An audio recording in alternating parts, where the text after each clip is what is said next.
नमस्कार, आप देखना शुरू कर चुके हैं द हिट। मैं हूं विपिन कुलरिया। इस समय हम मौजूद हैं प्रयागराज महाकुंभ के अंदर। जहाँ जब हम महाकुंभ के अंदर पहुंचे तो देखा कि बहुत से ऐसे तपस्वी महाराज है जो कि तपस्या कर रहे हैं। वहीं हमारे को यहाँ से निकल रहे थे तब एक नज़र पड़ी हमारी कि तपस्या कर रहे हैं बैठकर और अपनी भक्ति के अंदर लीन है। तो हमने सोचा क्यों ना इनसे बातचीत की जाए, समझा जाए कि किस प्रकार से भक्ति, इतनी कठिन भक्ति है कर रहे हैं और क्या महाकुंभ है उसके बारे में ज्ञान लेने का प्रयास करें। बाबा जी, क्या नाम है? नागा बाबा स्वामी जगदीश गिरी महाराज। कितनी उम्र है आपकी? मेरी 28 साल की उम्र है। 28 साल की आपकी उम्र है। जैसे आप तप कर रहे हैं, मैं देखता हुआ आ रहा हूँ काफी साधु है जो तप कर रहे हैं। जो महाकुंभ लगा है ये कहते हैं 144 साल बाद आया है। तो ऐसा क्या है और कुंभ से इस कुंभ के अंदर जो कि 144 साल बाद आया है? ये महाकुंभ ऐसा है कि यहाँ आस्था का जो महापर्व है उसका समागम हो गया है। तो इसके वजह से समागम होने के बाद ये महापर्व आता है। तो ये महापर्व ऐसा है कि बहुत दिन के बाद आया है। तो ये महाकुंभ महापर्व के रूप में या गंगा यमुना सरस्वती की बहती अमृत धारा में मिल रहा है। तो यह आस्था की वजह से और हमारा सनातन धर्म की वजह से हम लोग यहाँ अपने अपने स्थान से अपने अपने जगह से हम लोग यहाँ आकर कल्पवास करते हैं, हमारी धुनी रमाते हैं।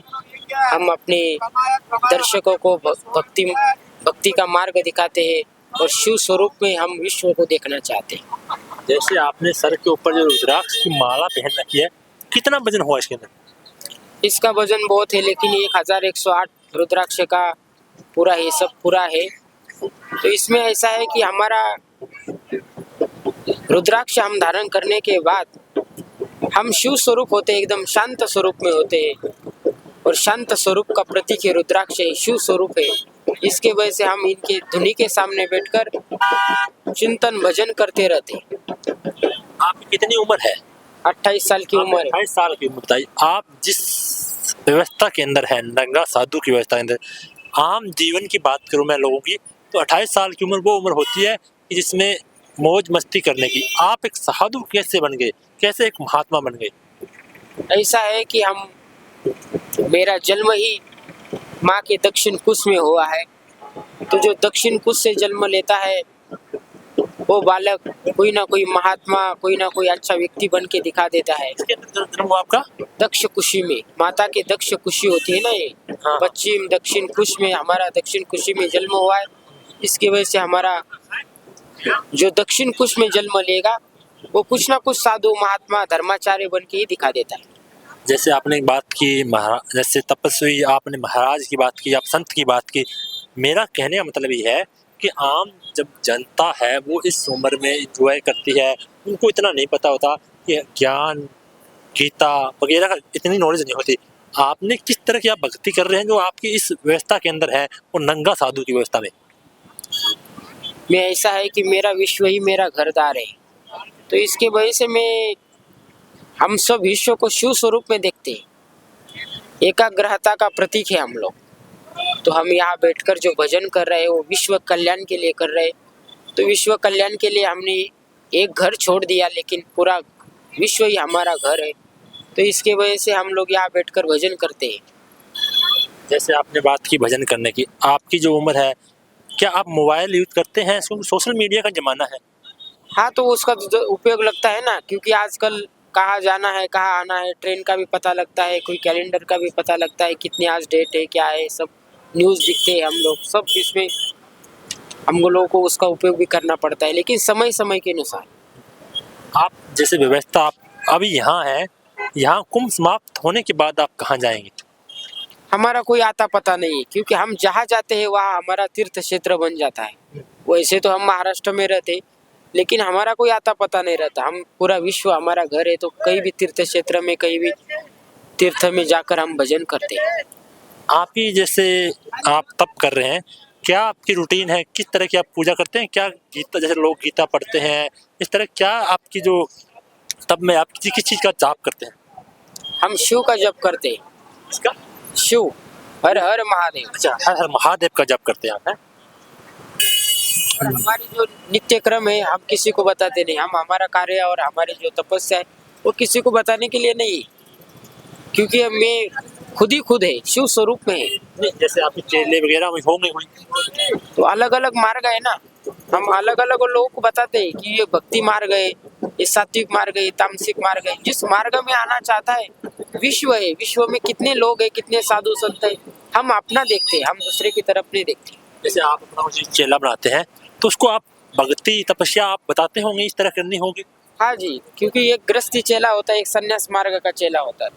तो जब संन्यास मार्ग के चेले में आते हैं तो हमारे यहाँ गुरु निरंजन देव होता है। गुरु निरंजन देव के हम उनके धर्म ध्वजा के सामने बैठकर भजन करने का बताते हैं। उधर दीक्षा हो जाती है हमारी धर्म ध्वजा के नीचे, उसको पास किया जाता है, कौन सा घर का शरीर है, क्या है, कौन सा घर है, घर का दूध है, वो सब पूछा जाता है। उसके बाद उसका चिंतन करके उसको साधु बनाते हैं। साधु बनने के बाद फिर उसको कुछ दिन के बाद उसकी नागा दीक्षा दिया जाती है। जैसे नागा साधु है, उनके जो शादी वगैरह की जो रिवाज उनके अंदर होती है नहीं होती, आम जो साधु होते हैं उनके वो शादी करते हैं। घर गृहस्थी चेला शादी कर सकता है, लेकिन जो दीक्षा स्वरूप में इधर संन्यास में आ चुका है वो घर गृहस्थी में नहीं जा सकता। तो जैसे आम साधु है, उनका जीवन है जैसे मतलब शादी कर कर वो अपनी तपस्या कर रहे हैं। आपने कहा हम शादी नहीं करते, तो आप जिस व्यवस्था में हैं, कितने समय से आप इस व्यवस्था के अंदर हैं? मेरे को 17 साल हो गए। 17 साल हो गए। अच्छा, क्या अब आगे यहाँ कुंभ का मेला जो समाप्त होगा उसके बाद भी आपकी तपस्या इसी तरह चलती रहेगी या कुछ रूटीन अलग होता है? अलग रूटीन होती है। क्या होता है उस रूटीन के अंदर? उसके उधर हवन करते हैं हम लोग, धुनी का पूजा करते ही है, लेकिन सत्संग कीर्तन प्रवचन हम महाराष्ट्र में रहते हैं। जहाँ जिस प्रांत में जाएंगे वहाँ का भजन और वहाँ के लोगों में हम मिल के चलते हैं। जैसे सर्दी का मौसम है, आम बात करें तो पब्लिक ने 2-3 कंबल ले रखे हैं, सर्दी लगती है सभी को। आपको सर्दी कितनी लगती है? हम लोग शिव स्वरूप है, हम लोगों को कहाँ सर्दी लगेगी? यहाँ तो गंगा यमुना की बहती धारा में हम लोगों को तपस्या करने का सौभाग्य मिलता है। इससे सौभाग्य कहाँ मिलेगा? ये कुंभ में ही मिलता है। कहा जा रहा है कि कुंभ 144 साल बाद आया है। आगे क्या संभावना है, कब आएगा, या 144 साल बाद आया है तो इस तरह का कुंभ आगे कब लगेगा? उसका कोई भरोसा नहीं है, कब क्या होता है ये कुंभ का कोई भरोसा नहीं है, क्योंकि कुंभ तो नियोजित होता ही है, लेकिन किस समय क्या आएगा, किस समय किस क्रिया होगा, इसका कोई पता नहीं लगता। इसलिए जहाँ की वहाँ हमारा जो ज्योतिष है वो हम लोगों को बता देता है। कुछ लोग कह रहे हैं कि कुंभ आगे से नहीं लगेगा, 144 साल बाद लगा है, आगे कुंभ नहीं लगेगा, तो क्या सच्चाई इस बात? नहीं नहीं, ऐसा नहीं होता। अभी इसके बाद नासिक त्र्यंबक का कुंभ आएगा, उसके बाद उज्जैन का आएगा, उसके बाद हरिद्वार का आएगा, उसके बाद फिर प्रयागराज का आएगा। ऐसा कुंभ होते ही रहेगा, क्योंकि यहाँ हमारे असुर और देवताओं का जो युद्ध हो गया था उसमें जहाँ जहाँ अमृत गिरा है तो वो अमृत के गुण जहाँ जहाँ होते हैं वहाँ वहाँ हम लोग आके धुनी रमाते हैं।